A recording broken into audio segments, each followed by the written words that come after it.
अपरिमेय संख्या पर आधारित प्रश्न है ना।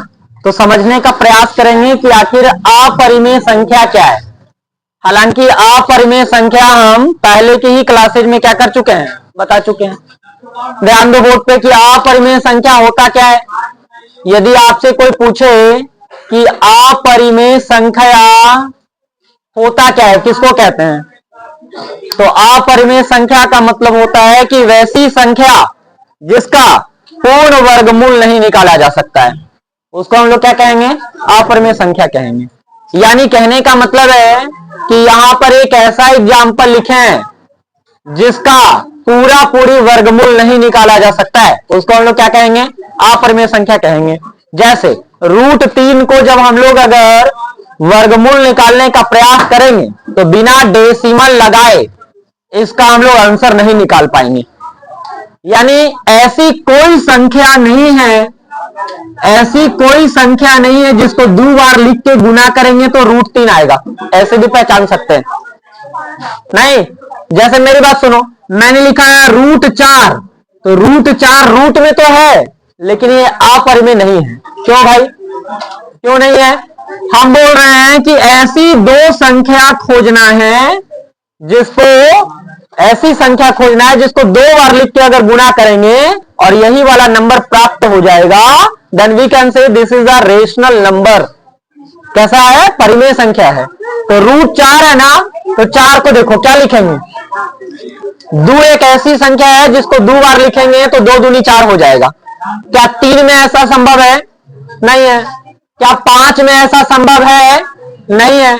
क्या 7 में ऐसा संभव है? नहीं है। क्या 9 में ऐसा संभव है? है। 9 में है। 9 में मिलेगा 3 गुना, इसका मतलब है कि ये परिमेय संख्या है। और ये भी कैसा संख्या है, और ये अपरिमेय अपरिमेय अपरिमेय। क्या √49 में ऐसा संभव है? हाँ, 7 गुना क्या हो जाएगा, 7। क्या √100 में ऐसा संभव है? हाँ, 10 गुना 10 यानी 100 हो जाएगा। इसका मतलब है कि ये सब परिमेय संख्या है। क्या है? तो हम लोग इसको उल्टा करके याद कर लेंगे तो ध्यान रहेगा। 1 का स्क्वायर क्या होगा, 1, 2 का स्क्वायर 4, 3 का स्क्वायर 9, 4 का स्क्वायर 5 का स्क्वायर 6 का स्क्वायर 7 का स्क्वायर 8 का स्क्वायर 9 का स्क्वायर 10 का स्क्वायर। जितना आगे तक आप याद रखेंगे उतना फायदा है आपको। अगर हम लोग 11 का स्क्वायर करेंगे तो 12 का स्क्वायर 13 का स्क्वायर याद है सबको, 14 का स्क्वायर 15 का स्क्वायर 16 का स्क्वायर 17 का स्क्वायर, धीरे धीरे आवाज कमने लगा जी, 18 का स्क्वायर और 19 का स्क्वायर 381 ना, 61, 20 का स्क्वायर 21 का स्क्वायर 22 का स्क्वायर 23 का स्क्वायर 24 का स्क्वायर 25 का स्क्वायर 26 का स्क्वायर 27 का स्क्वायर 28 का स्क्वायर और 29 का स्क्वायर और 30 का स्क्वायर। ये तो बेहद जरूरी है, कम से कम ऐसे स्क्वायर मैथमेटिक्स वाले छात्र को 50 तक याद होना चाहिए। ये सब परिमेय संख्या होगा। ये सब कौन सी संख्या है, तो तुरंत पहचान आ जाएगा ना है। और इसके बीच आने वाली सारी संख्याएं अपरिमेय होगी। फॉर एग्जांपल 2, 3, इसके बीच आने वाली सब संख्या अपरिमेय होगी। यानी 5, 6, 7, 8, इसके बीच भी 10, 11, 12, 13, 14, 15 नहीं, और 16 से 25 के बीच में आने वाली संख्याएं 17, 18, 19, 20, 21, 22, 23, 24 सब अपरिमेय है। सब क्या है, अपरिमेय संख्या है। तो हमको यहाँ क्या सिद्ध करना है, देख लो कि ये जो √5 है ना, ये एक अपरिमेय संख्या है ना। अपरिमेय संख्या कैसे है, यही सिद्ध करना है। और एग्जामिनेशन में हर वर्ष ये सवाल 5 नंबर में पूछा जाता है। सिद्ध करना है हमको यहाँ पे कि √5 एक कैसी संख्या है, अपरिमेय संख्या है। अब ये अपरिमेय संख्या कैसे प्रूफ होगा, ध्यान देंगे, यहां पे बातें सीखेंगे। ये 5 नंबर का सवाल है हमारे एग्जामिनेशन के लिए, है ना। √5 एक अपरिमेय संख्या को प्रूफ करने के लिए क्या करना है, बार बार कह रहे हैं कि ये सवाल 5 मार्क्स के लिए है, इंपॉर्टेंट है, हर साल पूछे जाते हैं। कैसे समझोगे तुम, बात करने के लिए ही आए हो तो। इस सवाल को प्रूफ करने के लिए हम लोग लिखते क्या है, माना कि। इस सवाल को प्रूफ करने के लिए इसको उल्टा मानना होगा। √5 अगर हमारा अपरिमेय संख्या है तो √5 को हम लोग परिमेय संख्या मानेंगे। माना कि √5 एक क्या है, परिमेय संख्या है। अब ये उल्टा इसलिए माने हैं कि जब बनाएंगे तो ये परिमेय संख्या साबित नहीं होगा, और जब परिमेय संख्या साबित नहीं होगा तब क्या होगा, अपरिमेय संख्या होगा, है ना। तो हम लोग क्या मान लिए कि √5 एक परिमेय संख्या है। कैसी संख्या है, परिमेय संख्या है। बताओ परिमेय संख्या किसको कहते हैं, √5 एक परिमेय संख्या है। परिमेय संख्या किसको कहते हैं, हाँ, वैसी संख्या जिसे P/Q के रूप में लिखा जाता है जहां Q का मान बराबर 0 नहीं होगा। तो हम लोग यहां ब्रैकेट में लिख सकते हैं जहां Q is not equal to 0, ये परिमेय संख्या है। इसके साथ साथ जो परिमेय P और Q कैसी संख्या है, सअभाज्य संख्या है। कैसी संख्या है, सअभाज्य संख्या है। जितनी भी संख्याएं परिमेय संख्या के रूप में लिखा जाएगा वो सारी संख्याएं सअभाज्य ही होगी। अभी बहुत बड़ा सवाल है, ये बहुत बड़ी बात है ना, कि जितनी भी संख्याएं परिमेय होगा वो सारी संख्याएं क्या होगी, सअभाज्य होगा। P और Q कैसा संख्या है, सअभाज्य संख्या है। और हम क्या कह रहे हैं, हम कह रहे हैं कि परिमेय संख्या कोई भी हो वो क्या होगा, सअभाज्य होगा। कैसे समझते हैं, समझते हैं। ये सअभाज्य होता क्या है, सअभाज्य का मतलब होता है कि वैसी दो संख्या जिसका HCF 1 होता है। अब यहां पे देखते हैं, जहां P और Q कैसी संख्या है, सअभाज्य संख्या है। जब सअभाज्य संख्या है इसका मतलब है कि P और Q का HCF कितना होगा, 1 होगा। क्या इतनी बातें सबको समझ में आता है, बताओ, क्या इतनी बातें सबको समझ में आता है जो मैंने लिखा है बोर्ड पर। इसी के बेस्ड पर आगे बढ़ेंगे। सवाल है हमारा कि सिद्ध करें कि √5 एक अपरिमेय संख्या है। इस सवाल को बनाने के लिए हम लोग लिखे, माना कि √5 एक परिमेय संख्या है, और अगर परिमेय संख्या है तो Q का मान कभी भी 0 नहीं होगा। और हम क्या कह रहे हैं कि अगर कोई संख्या परिमेय है तो वो क्या होगा, सअभाज्य संख्या होगा। कैसा संख्या होगा, और अगर सअभाज्य संख्या है तो P और Q का HCF कितना होगा, 1 होगा। क्योंकि सअभाज्य संख्या, दो संख्याओं का HCF जब 1 होता है तभी हम लोग उसको क्या कहते हैं, सअभाज्य संख्या कहते हैं। अब इस बात को प्रूव करते हैं। मान लेते हैं हमारे पास कोई नंबर है 10 कितना 4, तो ये कैसी संख्या है बताओ, तो परिमेय संख्या है। और हम कह रहे हैं कि परिमेय संख्या में P का मान कितना है, 10 है, और Q का मान कितना है, 4 है। तो 10 और 4 का HCF 1 आना चाहिए तभी ना। तो 10 और 4 का HCF निकालेंगे, 10 को लिखेंगे 2 गुना और इसको लिखेंगे 2 गुना, HCF कितना आया, 2 आया। तो ये बात कैसे साबित होगा, नहीं, परिमेय संख्या तो है सर, लेकिन उसका HCF तो 2 आ रहा है। और आप क्या लिखे हैं कि P और Q सअभाज्य संख्या है, P और Q का HCF 1 होगा। तो भाई परिमेय संख्या 10/4 जो लिखा हुआ है ना, इसको रिड्यूस करेंगे, छोटा करेंगे, कर सकते हैं ना। 10/4 लिखा हुआ सही नहीं है गणित के भाषा में। गणित की भाषा में होगा ही कितना, 5/, अब HCF निकाल लीजिए, अब HCF निकाल लीजिए 5 और 2 का। अब और 5 और 2 का HCF निकालेंगे ना तो 1 ही आएगा। समझ रहे हो? क्योंकि 5 का गुणनखंड करेंगे तो 1 गुना 5 और 2 का गुणनखंड करेंगे तो 1 गुना 2, यानी 1 1 मिला तो HCF क्या हो गया? यानी ये बात एकदम से साबित हो गया कि परिमेय संख्या में P और Q का HCF कितना होगा। समझ रहे हो भाई? इतना सुंदर से समझाने वाला आदमी तुमको कौन मिलेगा? उसके बाद भी हलचल है। अब आगे चलते हैं। ये सअभाज्य संख्या का HCF 1 होता है और सअभाज्य में हम लोग P और Q को माने हैं। P और Q कौन है? परिमेय है, यानी ये अंश है, ये हर है। समझ रहे हो? और इसका HCF 1 निकाल के हम लोग दिखा भी दिए। अब आगे चलते हैं। जब परिमेय संख्या होगा तो हम लोग √5 बराबर P बटा Q लिख सकते हैं ना। √5 एक कैसी संख्या है, तो √5 बराबर P बटा Q लिखेंगे ना, लिखेंगे। अब आगे चलते हैं। जब P बटा Q लिख दिए तब क्या होगा? अब यहां पर हम लोग लिखेंगे क्या? दोनों तरफ क्या करने पर? वर्ग करने पर। अब जब दोनों तरफ वर्ग करेंगे तो क्या आएगा हमारे पास? √5 का स्क्वायर आ जाएगा।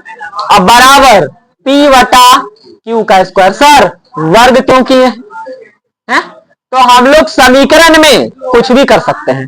दोनों तरफ वर्ग भी कर सकते हैं, दोनों तरफ Q भी कर सकते हैं, दोनों तरफ किसी को जोड़ सकते हैं, दोनों तरफ किसी को घटा सकते हैं। इस समीकरण पर कोई प्रभाव नहीं पड़ेगा। स्क्वायर से स्क्वायर कटेगा, ऊपर के जैसा आ जाएगा ना। यानी किसी भी समीकरण में दोनों साइड यदि हमको जरूरत पड़े तो हम कोई भी नंबर को जोड़ सकते हैं, घटा सकते हैं, गुना कर सकते हैं, भाग कर सकते हैं, वर्ग कर सकते हैं, क्यों कर सकते हैं? किसमें?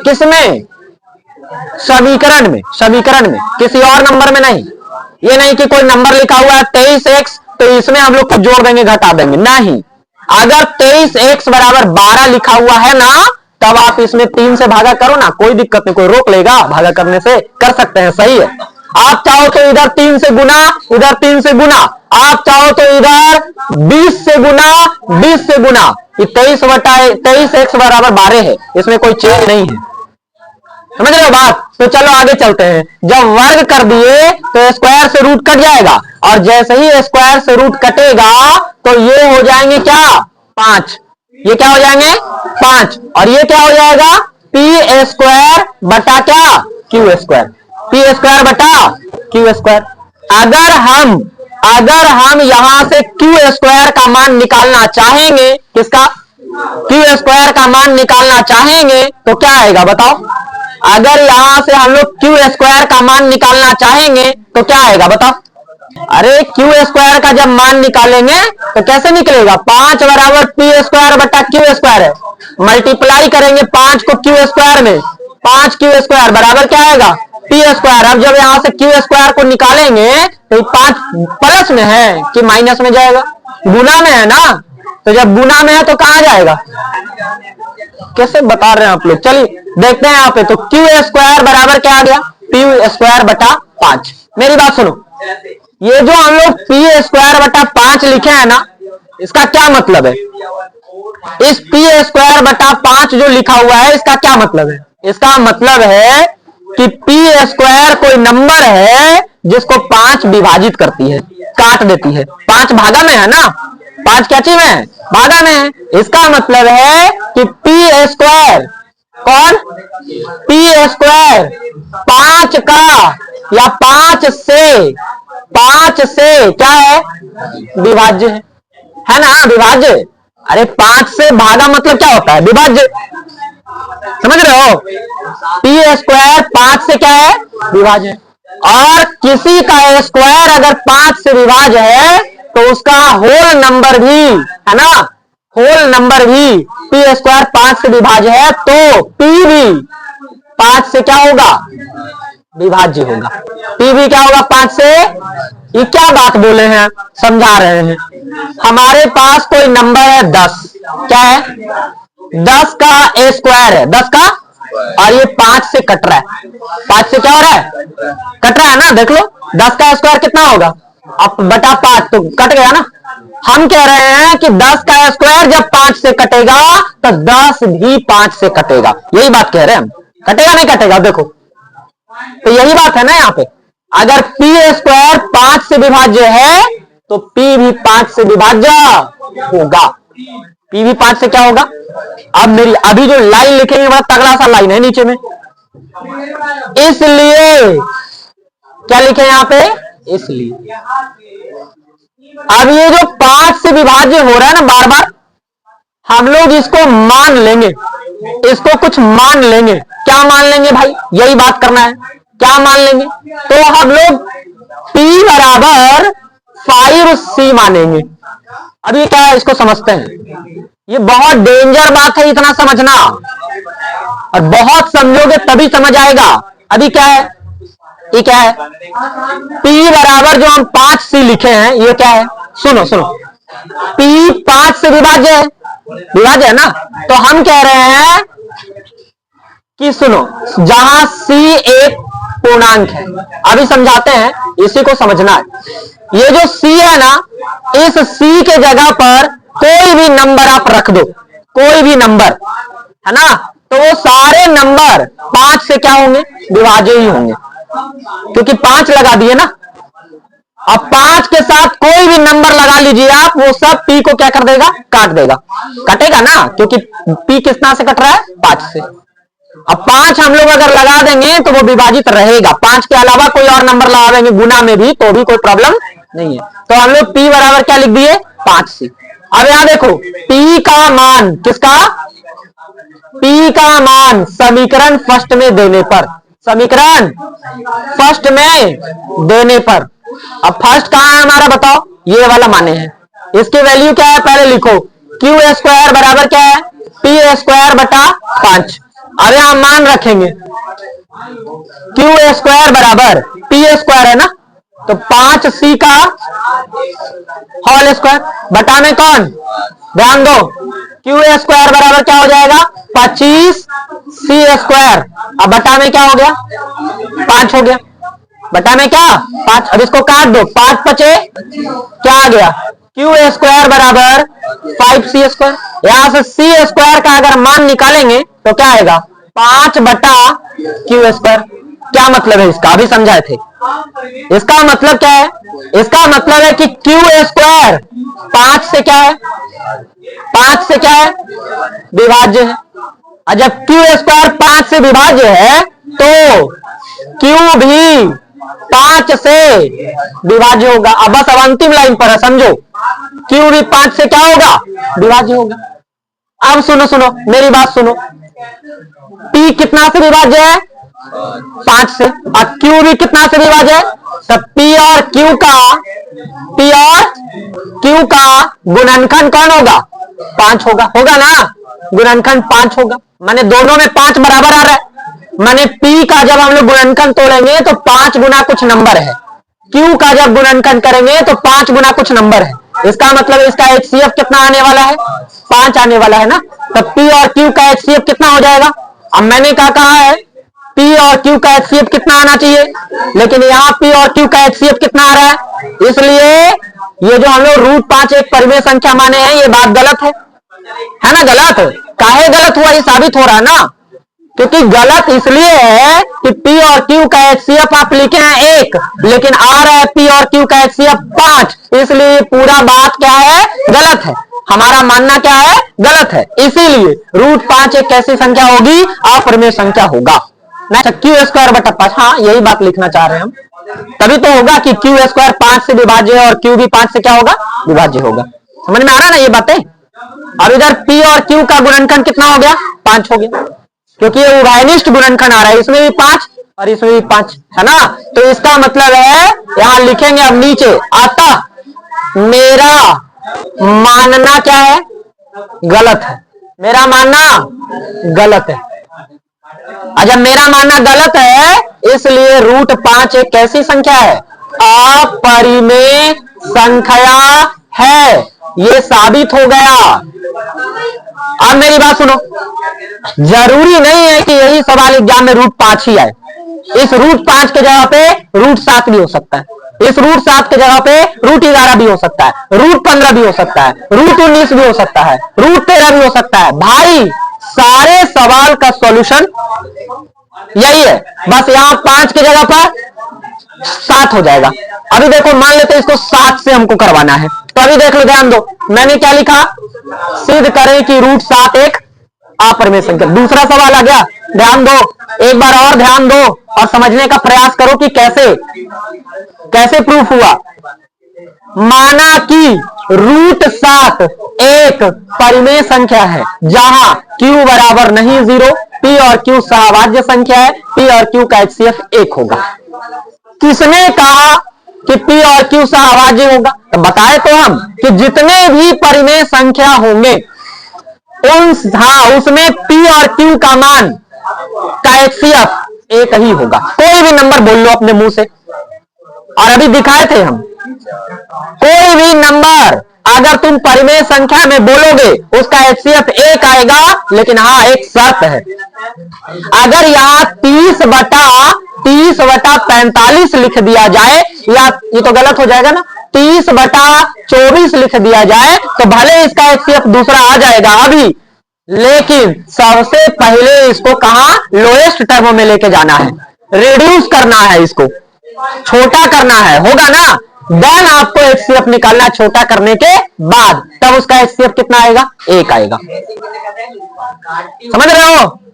तो HCF कितना आएगा, 1 आएगा। सुनो सुनो, किसका HCF 1 आएगा, P और Q का। P और आइए, P और Q है क्या भाई, परिमेय संख्या है। कैसी संख्या, तो जब परिमेय संख्या है तो रूट 7 का मान P बटा Q के बराबर होगा ना, अरे बोलो, होगा। एक एक लाइन समझिए, नहीं तो भुला जाएंगे आप, आसान नहीं है।